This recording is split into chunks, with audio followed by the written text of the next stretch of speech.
Welcome to Tech Leadership Talks, the podcast that brings you advice, insights, and knowledge from industry leaders and experts on how to navigate managing in a technical field. Tech Leadership Talks is brought to you by Texas A&M University's Master of Engineering Technical Management, an online graduate program that trains industry professionals for leadership positions. I'm Katie, METM's digital marketer and your host for this episode. In today's episode, I'm talking to Martin Atchison, who is a senior director for FTI Consulting. We discuss Martin's path to leadership, the importance of taking care of oneself in order to take care of your team, and other strategies Martin has to use on the day-to-day business of leading a team in a consulting world.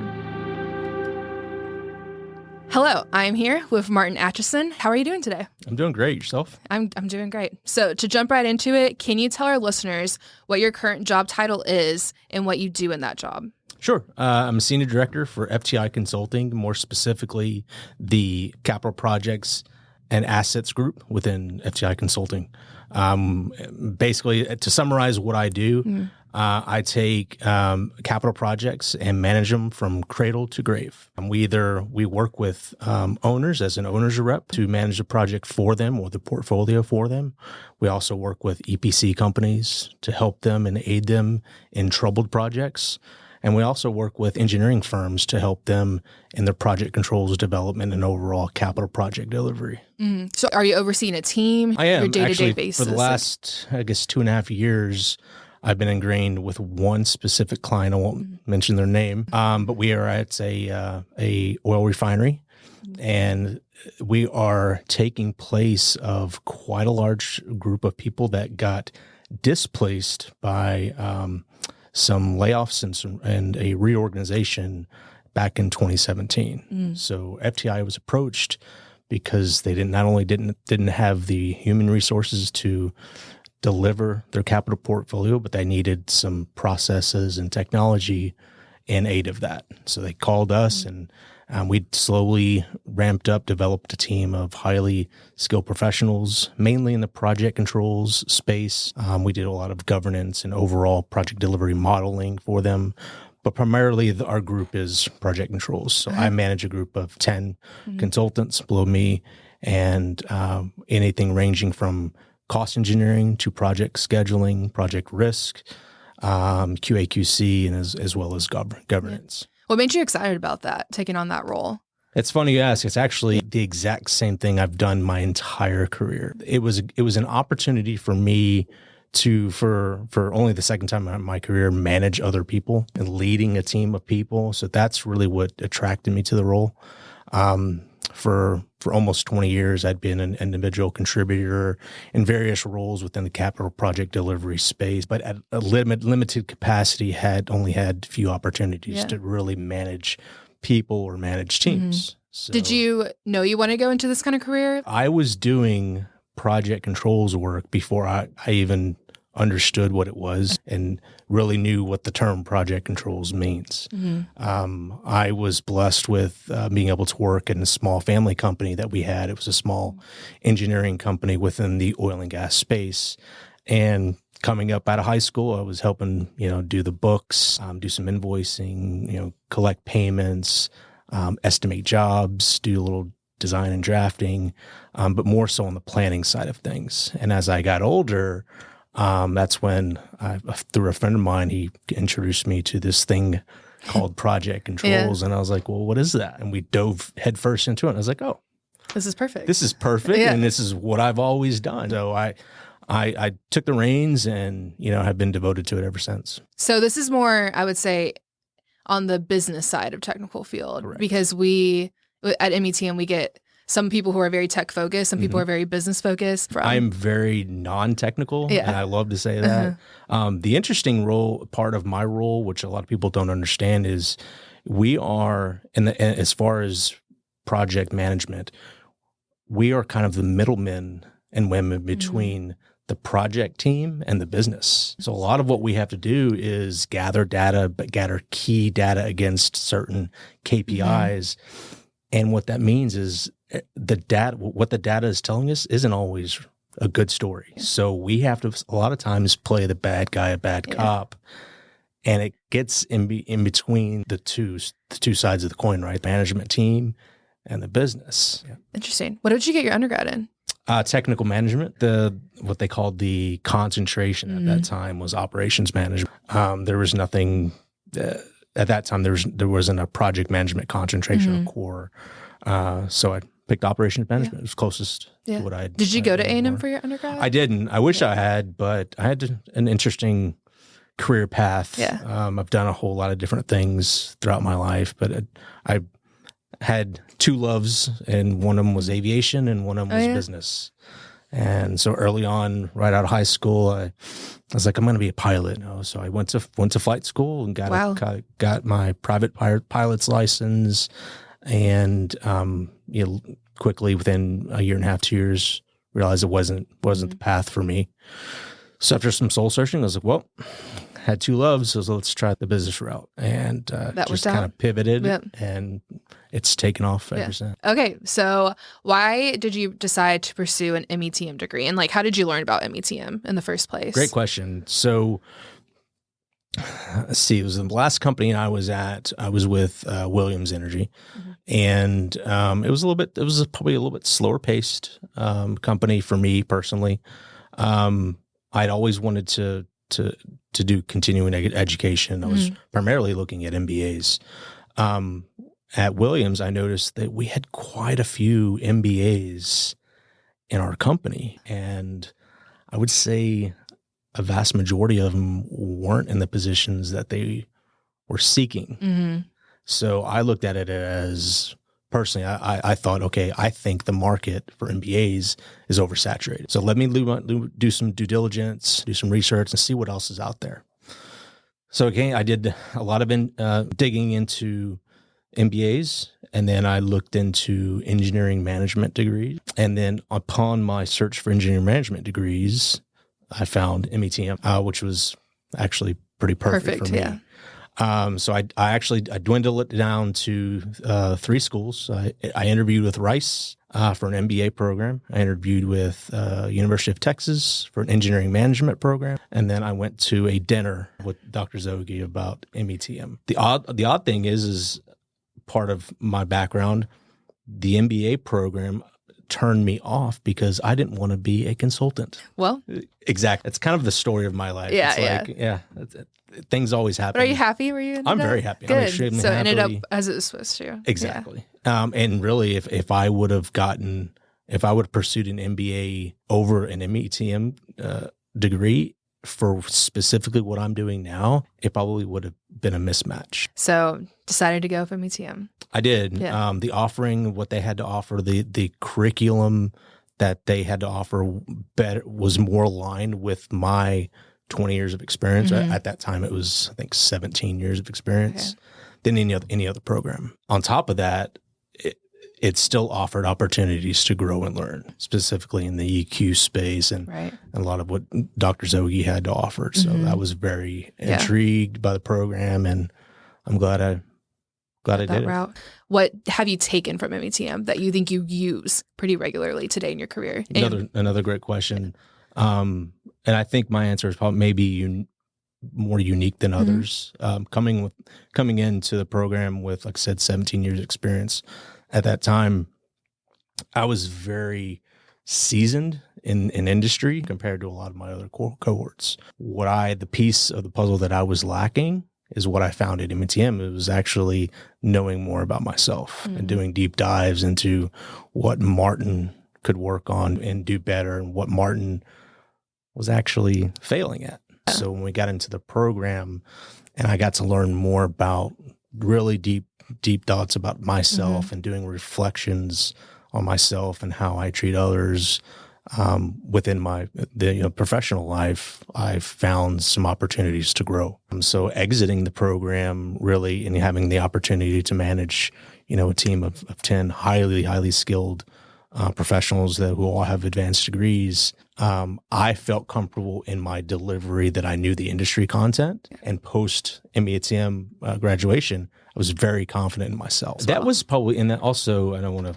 to go on all tangents, was the biggest heartache initially was I'd been doing this for so long. And then when we looked into, reflection, not only in your professional life, but in your personal life, you realize maybe I and maybe there's some ways I could be a better father, be a better husband. And so my initial reaction was like down on myself. I was like, oh, I can't believe I've been failing in, 17 years in career. And at that time, 16 years in marriage, darn it. But I quickly recognized and, gained confidence week after week. And, What has been your experience moving from a non-supervisory position to now managing people? It was rewarding. It was the transition for me was difficult in the fact that I didn't realize I would have a lot more work on my plate. I always thought, okay, I've got a team of highly intelligent people that I can delegate. I can delegate like crazy and empower my team and let my team win. If my team wins, and I win. And it was in my specific situation, the team that I have didn't have industry experience. They're very, very well-versed, highly educated management consultants. But when we put them into the shoes of industry experts and they had to do the daily tasks of an industry professional, it was almost like starting from scratch. Yeah. So I had to really lean back on my full career in project delivery and teach each one of the teammates that we have now. Yeah. And we've been together for 2.5 years, and we just extended the contract with the current client. I mean, it's almost $4 million a year, so I'm doing really good and growing the business. Because there's a financial aspect to everything we do. So, our team, I think, started at 4, and now it's 10, and I think the client wants it to grow even larger. Yeah. So, have you ever had a supervisor in the past that has stood out to you, or it doesn't even have to be a supervisor? It could be anyone who's ever held like a leadership position above you that you look at and emulate what they've been doing. Absolutely. And I will even tie this back to METM. My number one factor and benefit coming out of METM was confidence. The program boosted my confidence 1,000%. So when I think of that, I think back on, my past supervisors and managers and who helped my career and really who stands out. It was the people that helped me and stay confident, boosted my overall confidence in what I was doing as an individual contributor. And so the way I teach others and coach others moving forward is, for me, confidence is number one. And if I'm personally not helping you and being, helping build your confidence, then I need to do something different. That, to go off of that, if you want to expand, is how do you approach communication with the people you work with, whether they're below you or just on your team, on level with you? I think that's a very much loaded question. I think you have a base level communication that is pretty much vanilla, for everyone on your team. And then you go into different types of communication based off of, if that person is a 1 to 2 year experienced person, or if that person is above me and possibly even my client. For instance, I have someone right now on my team that is a first year consultant. Yeah. Very sharp guy, but I talk to him and I treat him differently than I do, say, like one of my clients. One of my clients is a CEO of a company. So our communication streams, it's going to be a little bit different. So I think you have to be aware of your surroundings, be empathetic to other people's needs and, what they're bringing to the table, and more so listen, and then kind of do all of the data analysis, validation in your head, and then move forward with a specific, unique communication plan for each individual. How do you go about building trust with those who work beneath you? For me, it's the fact that I've done their jobs, and then I'm not just assigning them crazy work or having them do extra work just because I'm a mean guy. I actually can show them, hey, I've done it. I've been in your shoes. I've been in your shoes. I can help you. So not only that, let's do it together. Let's walk through it together, and let me show you why we're doing this, why it's so hard, and then why it's so important to not only our clients, but our company as a whole. What are the benefits? I've worked for companies, a few of them actually, where that wasn't the case. Yeah. their idea of management strategy was, if we're just going to shuffle everybody around. When we do a reorg, we're going to just shuffle the table, and we're going to place people in certain management positions. And, being, solely in project control, if you know a lot about project management, project controls kind of gets left behind sometimes because it's so controversial at times. So a lot of times when we do a reorg, they're like, we get the last person in the bucket. So a lot of, I would say two or three of my specific managers had 0 years of project controls experience. Right. So when I was talking with them on a project schedule that was 1,000 lines, they couldn't help me.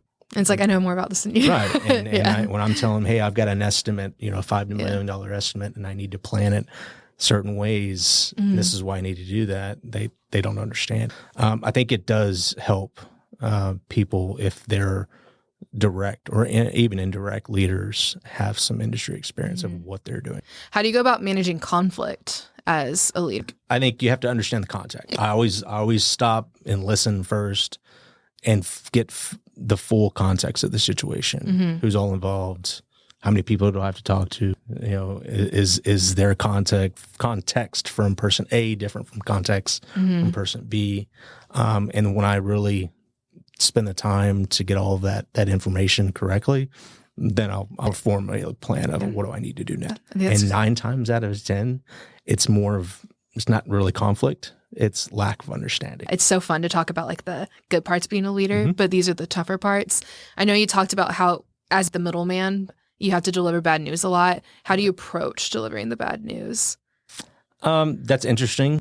It also comes with confidence. If you are, because a lot of our bad news is all data driven. So if you're 100% confident with what the data is telling you, then you should be 100% confident with the delivery. It's the instances where you're not necessarily very comfortable with the data, you pulled it together last minute, or it's coming through you secondhand and you can't fully explain it, that it makes the decision to escalate the bad news a little bit more difficult. So it's another thing of knowing all the context of it before you communicate it. How do you deal with stress management? A couple of different things. So one of the things I've told my team, specifically within FTI, is we have PTO, we have personal time off. I've told them, hey, I'm a big proponent on, mental fitness and, mental exercises and mental fatigue. I said, if you ever feel like you need to, de-stress or whatever, I said, those PTO, that's not just for vacations or even a full day. If you need to take an hour or two, I said, take your hour.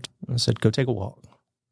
Go hit up a couple of balls. I'm a golfer. I said, go to the range, hit some golf balls. I said, if music is your thing, sometimes you just need to walk away. So I kind of took the lead on that, and I started taking an hour here, an hour there, 2 hours here, based off of some certain situations that I was, undergoing personally. And I guess that's kind of leading by example. And I'm actually starting to see my team do the same. So they're not waiting till that one vacation that they have a year to take some time off.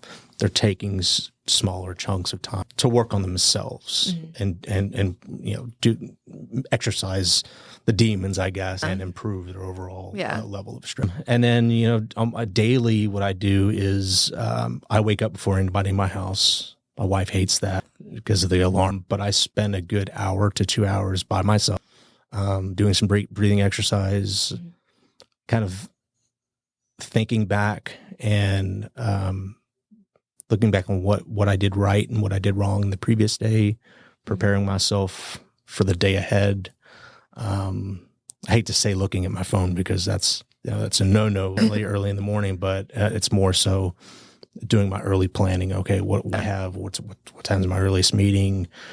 What do I need to be prepared for mentally? How do I need to dress like? Just overall spending some time on me. It says mindfulness exercises. Exactly. EQ exercises. I know it is. I've tried to take a lot of that, and I still do it. For me personally, it's something that I didn't do enough of. I didn't spend enough on me. enough time and effort on me. Yeah. So to answer your question, I spend more time on me. And you can tell it makes a difference in your just day-to-day. Yeah. And then when I approached my wife about it, I was like, look, I'm going to be doing this. You know, I actually was a little worried about being, coming to, and her being mad about it. Oh, you're being selfish. Mm-hmm. And she actually reacted in the most positive manner. She said, good for you. She said, I know you have a stressful job.